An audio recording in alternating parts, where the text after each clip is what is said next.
안녕하세요. 제1호 상무가 풀어주는 미국 시장의 모든 것 책 풀미 오늘 7월 31일 7월의 마지막 날입니다. 월요일 주말 잘 보내셨습니까? 예, 잘 보냈습니다. 예. 미국 시장도 마지막 금요일도 아주 기분 좋게 끝났더라고요. 예, 그렇습니다. PC하고 코어 PC가 발표가 됐는데 예상치보다 좀 하회하면서 시장의 투자 심리를 끌어올렸고요. 그리고 기존에 올랐던 빅테크들이 계속 추세를 이어가면서 구글 같은 경우는 2.4%, 아마존은 3%, 테슬라도 좀 빠지다가 4% 정도 올랐고요. 메타도 4%, 넷플릭스 3%, 엔비디아 2%, 뭐 이런 식으로 해가지고 확실하게 미국에서는 지금 매그니피센트 7이라고 하잖아요. 그 7종목들이 S&P 500도 그렇고 나스닥도 그렇고 나스닥 100도 그렇고 확실히 상위 7개로 자리매김을 하고 있고요. 그 얼마 전까지만 하더라도 그 상위 7개 버크셔 S&A가 있었거든요. 버크셔 S&A가 시총이 밑으로 밀려나서 8위를 기록하고 있습니다. 그래요? 예, 그래서 상위 7개 보시면 애플, 마이크로소프트, 알파벳, 아마존, 엔비디아, 테슬라, 메타까지 이렇게 딱 자리를 잡았습니다. 최근에 엔비디아, 테슬라, 메타가 뭐 가파르게 100% 이상 올라오면서 버크셔 S&A의 자리를 다시 밀어내고 7등 안으로 들어갔네요. 예, 그렇습니다. 지난주 금요일 날은 필라델피아 반도체 지수도 2.2% 오르면서 연초 이후 이제 드디어 50%를 뛰어넘어가지고 52.2% 가까이 올랐는데 약간 신경 쓰이는 뉴스가 유가가 80불 돌파했더라고요. 예, 그렇습니다. 근데 한편으로는 유가가 또 80불 돌파했다는 말은 경기가 나쁘지 않다는 얘기다, 그죠? 그러면 유가가 올라가면 또 금리를 올리게 되고 뭐 이런 걸 이제 걱정하던 때에는 이렇게 되면 10년물이나 2년물 국채금리가 올랐는데 지난주 금요일은 둘 다 빠졌더라고요. 그게 이제 그 PC나 코어 PC를 연준이 중요하게 생각을 하잖아요. 강세장이 도래했는데도 왜 내 주식은 안 올라가지? 이제는 강세장이라고 했을 때 기본적 분석과 기술적 분석을 동시에 할 줄 알아야 되는데 이게 참 말처럼 쉽지는 않습니다. 기술적 분석을 겸비를 했을 때 정말 투자의 고수가 되고 강세장에서 돈을 벌 수가 있고 약세장에서 내 돈을 지킬 수 있는 그런 수단으로 쓸 수가 있습니다.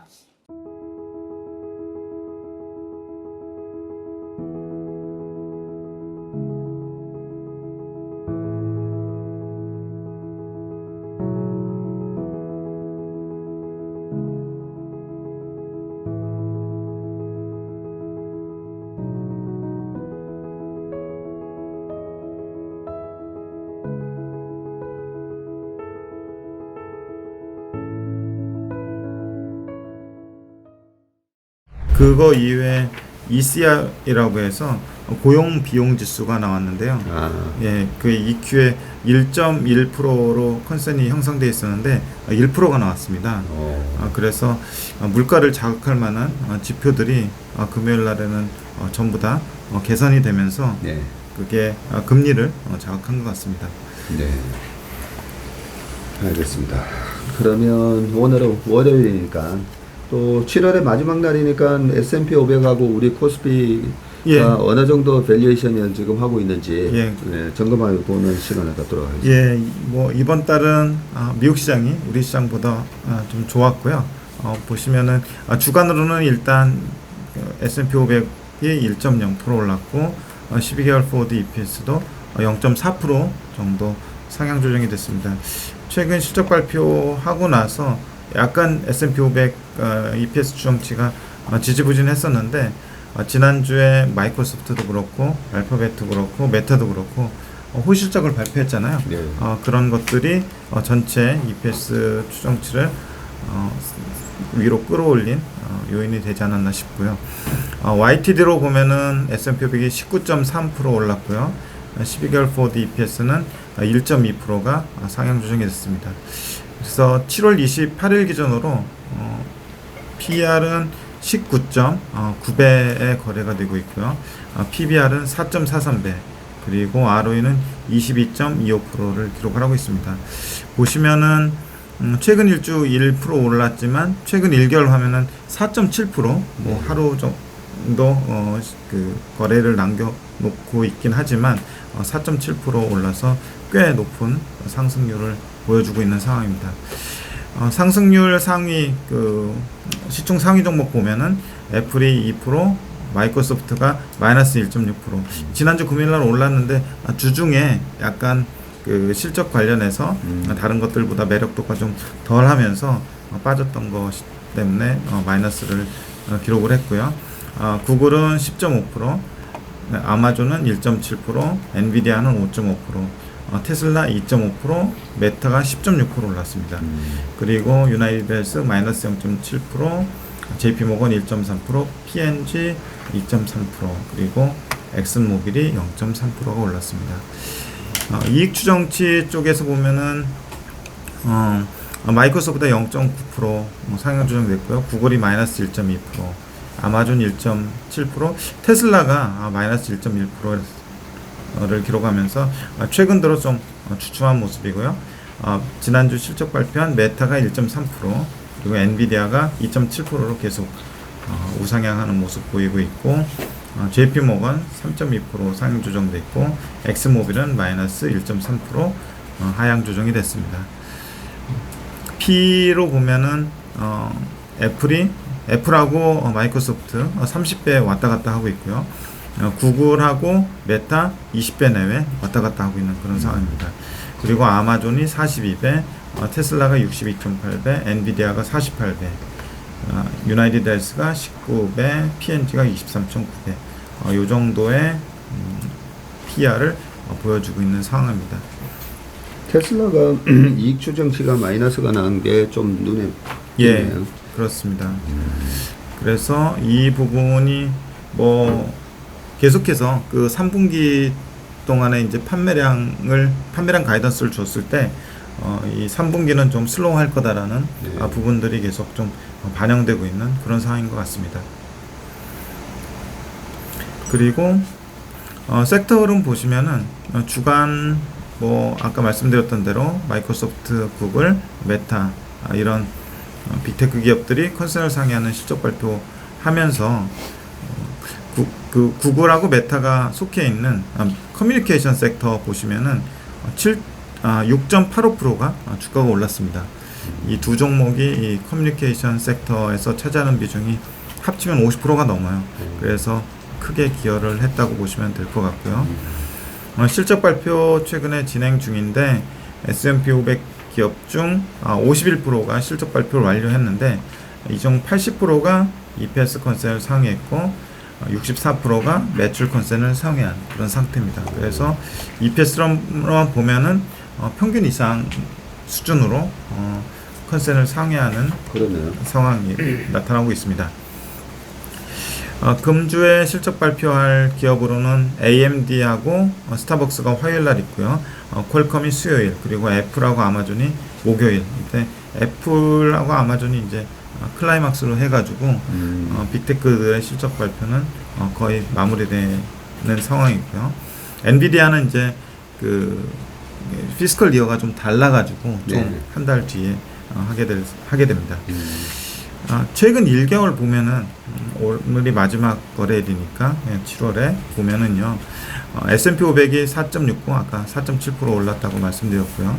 자유소비재, 필수소비재 이렇게 해가지고 안 오른 섹터가 없습니다. 골고루 오른 가운데 필라델피아 반도체 지수가 월 초에 좀 지지부진했었는데 6.7%를 기록을 하고 있고요. 그리고 그동안 좀 그 소외됐던 sek터 있잖아요. 금융이나 에너지, 뭐 소재, 산업재 이런 섹터들도 거의 3%에서 뭐 5%, 6% 뭐 이 정도의 상승률을 보이고 있어서 약간 지금 빅테크들도 올라가는 가운데 나머지 종목, 나머지 섹터들로 확산되는 그런 양상이 최근 1개월에 나타났습니다. 그렇네요. 예. 1개월 기준으로 보니까 여기 부동산만 1.87 예. 부진해 보이고 나머지 3에서 7% 다 전 섹터가 다 올랐네요. 예, 그렇습니다. 그리고 옆에 이제 주목하고 있는 그 S&P 500의 forward EPS 보시더라도 최근 실적 발표 초입에 약간 좀 주춤했다가 본격적으로 실적 발표 시즌에 돌입하면서 빅테크들이 실적을 잘 내고 있고 또 금융 섹터도 그렇고 반도체 섹터 잘 내고 있는 가운데 forward EPS도 계속 상향 조정되고 있는 그런 양상을 보이고 있습니다. 그래서 전체적으로 잘 진행이 되고 있고 거기다 이제 매크로 지표, 물가 지표 이런 것들까지 컨센을 하회하는 수준을 나타내다 보니까 실적하고 매크로 양쪽에서 서로 그 힘을 받아서 주가가 상승하는 모습이 펼쳐지고 있습니다. 그 뒤에 미국채 10년물 기대 인플레이션 장단기 금리차 하이힐드 스프레드 보면은 대체로 그 수요 요인에 의해서 장기 금리가 좀 상승하는 양상인 것 같고요. 그리고 물가 요인에 의해서 단기 금리는 장기 금리보다 상승폭이 둔한 그런 모습 보이고 있는데요. 일단 미국채 10년물 보면은 3.95%를 기록했는데 주간 기준으로 12bp 올랐고요. 미국채 2년물은 4.87% 주간 기준으로 3bp가 올랐습니다. 확실히 이제 장기 금리가 단기 금리보다 더 센 모습 보여주고 있고 장단기 금리 차는 마이너스 92bp 여전히 마이너스권 기록하고 있고 기대 인플레이션은 상당히 안정돼 있습니다. 10년 기준으로 브레이크 이븐 레이스로 볼 때 2.39%를 기록했는데 주간 기준으로 4bp 올랐고요. 실질 금리는 7bp 올라서 1.56% 기록해서 장기 금리 조금 4%에서 왔다 갔다 하고 있는 상황이고요. 단기 금리는 그 장기 금리보다는 좀 둔한 상승률을 보여주고 있어서 장단기 금리 차는 마이너스 폭이 좀 줄어드는 그런 양상입니다. 회사채 보면은 트리플 A 등급 기준으로 해서 12bp 주간으로 올라서 4.74% 기록하고 있고 그리고 BAA 등급은 9bp 올라서 5.79% 기록했습니다. 그리고 저희가 주목하고 있는 하이힐드하고 하이힐드 스프레드도 주간 기준으로 3bp 8.17% 3bp 올라서 8.17% 기록했고요. 하이힐드 스프레드는 계속 조금씩 빠지고 있는데 7bp 하락해서 3.82% 기록하고 있습니다. 그렇네요. 예, 그래서 작년 말이랑 이번 올 초에 기록했던 이 4%대를 좀 강하게 깨고 내려오는 그런 느낌이네요. 그래서 이게 두 가지 정도로 해석할 수 있는데 그만큼 하이힐드로 좀 돈이 몰리면서 그러니까 위험한 자산에까지 돈이 몰리면서 위험 선호가 살아나고 있다. 이렇게 해석을 해도 될 것 같고 또 하나는 하이힐드면은 이제 투자 등급이 안 좋은 회사들인데 그 회사들이 회사채를 발행을 할 때 그 가산 금리 자체가 떨어지고 있다는 그런 식으로도 해석이 가능할 것 같습니다. 예. 그리고 또 하나 굳이 하자면 이제 주가에 영향을 주는 할인율이 축소되고 있다. 이렇게 보시면 될 것 같아요. 그래서 이 부분이 사실 지금 밸류에이션으로 보나 주가 수준으로 보나 상당히 부담스러워할 수 있는 수준일 수 있는데 이 하이힐드 스프레드의 그 하락이 상당히 중요한 의미를 가지고 있는 것 같습니다. 상품 시장 보면은 유가가 80.6불 기록을 했는데 주간 기준으로 4.6%가 올랐고요. 리우 카운트는 529기 주간 기준으로 1기 정도가 빠졌습니다. 구리는 2.8% 올라서 3.9불 기록했고요. 천연가스 미국하고 유럽하고 한 2%하고 8% 정도 하락을 했습니다. 미국 같은 경우는 2.64불, 유럽 같은 경우는 25.8유로를 기록을 했습니다. 그래서 유가는 좀 올랐는데 천연가스 쪽은 좀 빠지는 그리고 구리는 좀 오르는 그래서 원자재 시장에서도 좀 원자재별로 다른 모습을 좀 보여주고 있습니다. 외환 시장 보면은 달러 인덱스가 0.6% 올랐고요. 그래서 101.72 100을 좀 깼었던 적도 있는데 다시 이제 100 위로 올라왔고요. 달러원 환율은 1273.6원 주간 기준으로 0.8%가 하락을 했습니다. 계속 1,300원 밑에서 등락하고 있는 그런 모습입니다. 코스피 보시면은 주간 기준으로 마이너스 0.1%를 기록을 했습니다. 그리고 12개월 포워드 EPS는 1.6%를 기록을 했는데 여전히 그 삼성전자라든지 그 현대차, 기아 이런 그 실적 발표한 기업들의 이익 추정치가 상향되면서 코스피 전체 이익 추정치도 상향되는 그런 모습 보이고 있고요. YTD로 코스피는 16.6% 올랐고요. 12개월 포워드 EPS는 5.8%가 상향 조정됐습니다. 이번 달 보자면은 최근 1개월 기준으로 한 코스피가 1.7% 올랐습니다. 그래서 S&P 500 대비해서는 조금 둔한 수익률을 기록을 하고 있고 다행히 그 이익 추정치 자체 추세는 계속 우상향하고 있고 이게 좀 주가 반영이 좀 더디더라도 결국에는 주가하고 이익은 같이 장기적으로는 동행하기 때문에 이 부분을 좀 더 실적 발표 시즌이기 때문에 신경 써서 봐야 되지 않을까 싶습니다. 근데 그 코스닥은 이번 달 들어와가지고 거의 5% 넘게 올라가지고 보니까 다우가 한 3%, S&P 500도 한 3%, 나스닥이 3.8%니까 한 4%. 근데 우리 코스닥 시장이 5.24로 많이 올랐네요. 그리고 MSCI 사우스 코리아 지수가 이번 달 들어서 지금 6.5%나 올랐어요. 예. 그게 이제 환율 영향도 있을 것 같아요. 그렇죠. 환율 영향이 이제 지난달까지만 하더라도 한 1,300원 위에 올랐다가 위에 계속 있다가 지금 1,273원까지 빠졌고 이제 커런시 리턴에다가 프라이스 리턴을 더 보면 그 정도 나올 것 같아요. 네. 그리고 상승률로 보면은 삼성전자가 0.4%, LG엔솔이 마이너스 4.7%, 그리고 하이닉스가 지난주에 11.2%가 올랐습니다. 많이 올랐네요. 예, 삼성 바이오로직스가 4.8%, LG화학이 마이너스 6.3%, 현대차가 마이너스 1.6%, 기아 마이너스 0.4%, 네이버 2.4%, 그리고 KB금융 지난주에 실적 발표했는데 은행주 중에서도 컨센 상회한 폭 자체가 가장 높았습니다. 그래서 5.0% 오르고 자사주 매입 소각도 하고 배당도 발표하면서 좋은 모습 보여줬습니다. 그리고 이익 기준으로 보면 삼성전자가 1.7% 상향 조정이 됐고요. 삼성바이오가 2.2%, 그리고 LG화학이 마이너스 5.4%로 하향 조정됐고 현대차가 3.4% 상향 조정, 기아차가 5.7% 상향 조정됐습니다. 그리고 KB금융도 3.0% 상향 조정. 대체로 호실적을 발표한 기업들이 앞으로 더 잘할 가능성이 높다고 보고 시장에서도 실적 추정치를 상향 조정하는 그런 모습입니다. 그리고 PER 보면은 삼성전자가 20.7배인데 PBR하고 같이 보면은 1.4배를 기록을 하고 있고요. SK 하이닉스 PER이 지금 추정되지 않는 그런 영역에 있는데 PBR은 1.6배까지 올라온 상황입니다. 대체로 삼성전자하고 하이닉스 1.4배 이렇게 비슷한 모습을 보여줬는데 하이닉스의 상승 강도가 강해지면서 PBR 수준이 좀 높아졌습니다.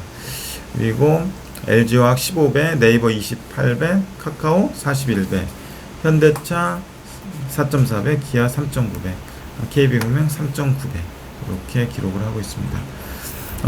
옆에 그 주가 및 12개월 포워드 EPS 변화 이쪽에서 보면은 노란 음영으로 칠한 부분이 포스코 그룹인데 포스코 그룹의 포스코 그룹 계열사들이 상당히 최근에 주가 상승이 좋으면서 시총 상위로 막 올라왔습니다.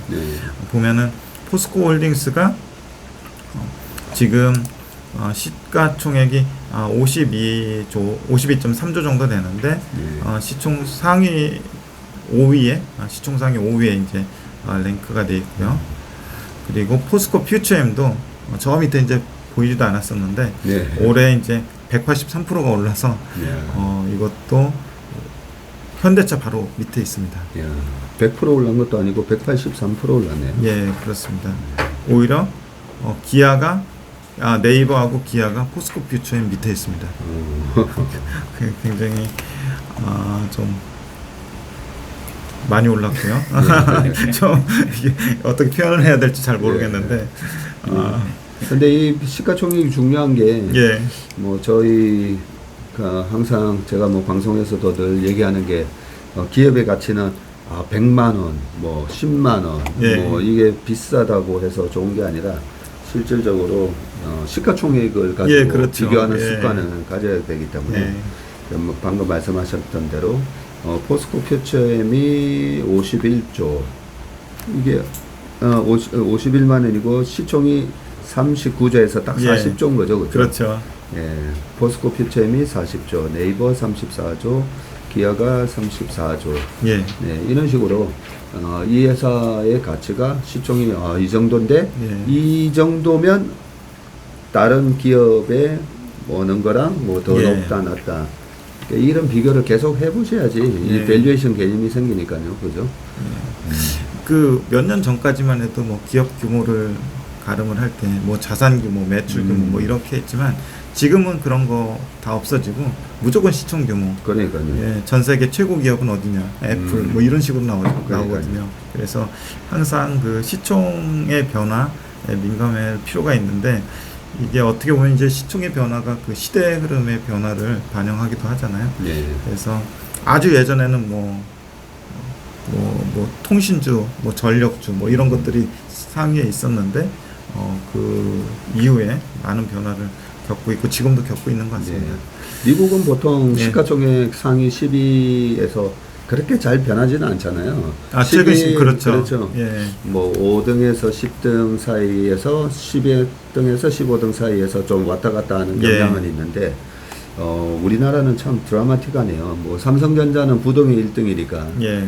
1등은 제외시켜 놓고 보통 우리가 주식을 살 때 이번에는 2등이 누가 될까, 3등이 누가 될까, 네, 그런 식으로 많이 이제 판단을 해서 하는데, LG엔솔이 부동에 또 2등으로 이제 올라선 이후로 3등에서 10등 사이가 왔다 갔다 좀 하는데, 최근에 나타난 현상이, 예전에 10년 전에 차화정 장세 때는 이제 현대차 그룹들이 쭉 상위에 10위 안에 포진을 했었고, 2020년 플랫폼 기업들 날아갈 때는 또 현대차 그룹들이 밑으로 쭉 내려가고 소위 말하는 이제 빅7 종목들 네이버, 카카오, 삼성바이오 그리고 뭐 셀트리온까지 그죠? 근데 지금 셀트리온이 보니까 한 15등까지 쭉 밀려났네요, 그죠? 예, 그렇습니다. 우리나라는 한 2년마다 이 상위 종목들이 뭐 많이 바뀌는 것 같아요. 그래서 어제도 어떤 뭐 장례식장 가서 누가 뭐 어떤 주식 얘기를 좀 하길래 3년 가져가겠다 이런 거 뭐 30년까지 가겠다 그런 거 제가 그 우리나라 주식은 그렇게 하는 거 아닙니다라고 말씀을 드렸는데 이 시총 상위 종목만 보더라도 참 드라마틱하게 많이 변한다. 재밌어요. 예, 맞습니다.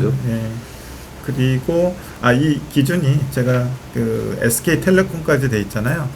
대충 우리나라 거래소에 있는 주식들 중에서 10조 이상 종목들을 이제 뽑았는데 한 30개 정도 되더라고요. 그러네요. 예.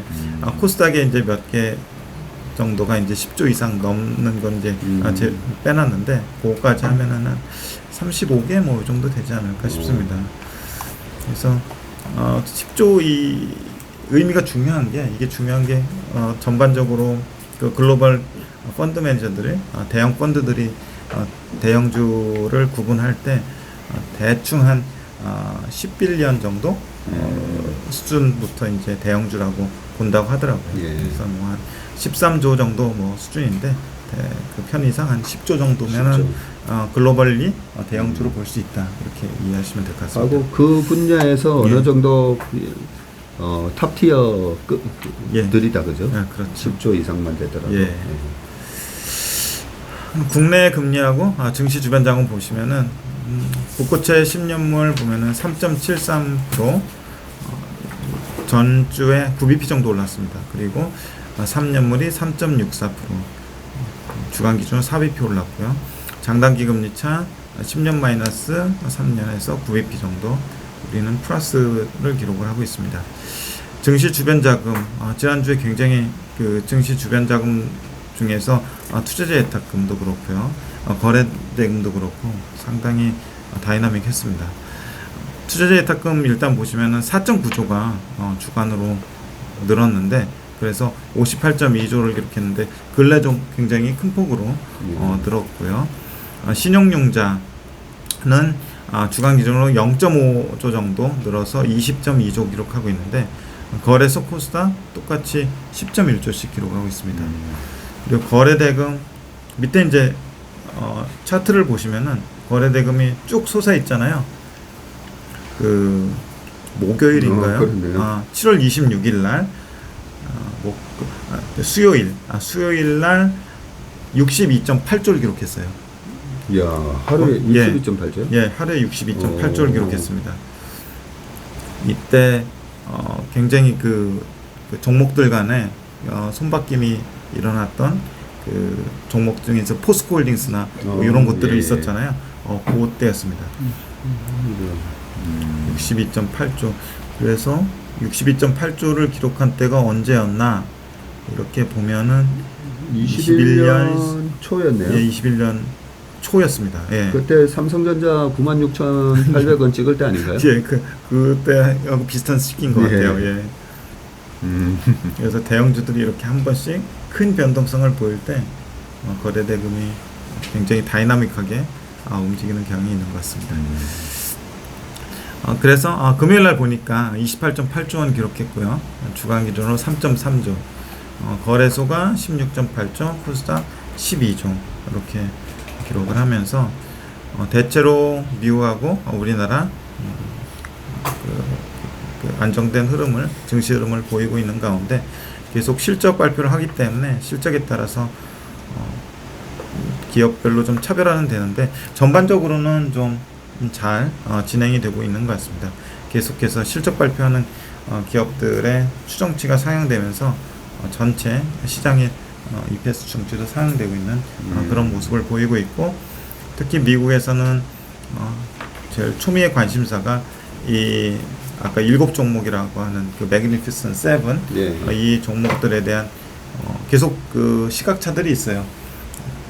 그 시각차의 주된 원인은 집중화된 지수라, 그 집중도 자체가 예전에 그 기록했던 한 30% 내외 이 정도를 지금 기록하고 있기 때문에 그 정도에서는 더 가지 못하고 꺾이는 경향이 있어서 그것만 보면 이제 여기가 이제 피크 아니냐라는 그 시각들도 있고요.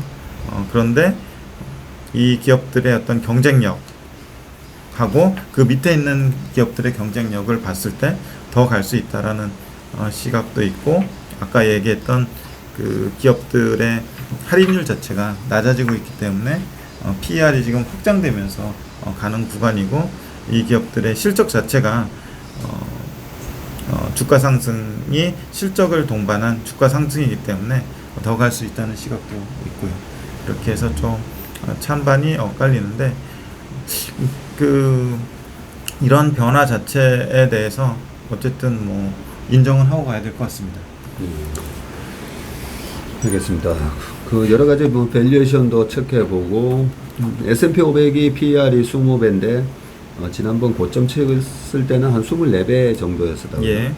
그리고 거래 대금이 보니까 지난번 1월 달에 고점 쳤을 때랑 비슷한 거래 대금이 나오긴 했지만, 그 이후에 6월 25일 날 3,300을 뚫고 가는 모멘텀이 한 번 더 있었기 때문에 거래 대금이 이렇게 확 쏠렸다는 말은 주식 투자에 대한 관심이 많아졌다는 그런 분위기에서는 아직까지 그 열기가 식지 않은 그런 모습인 것 같고, 그리고 투자자 예탁금을 보면 당시에 거의 77조까지 왔었는데 지금은 58조 정도예요.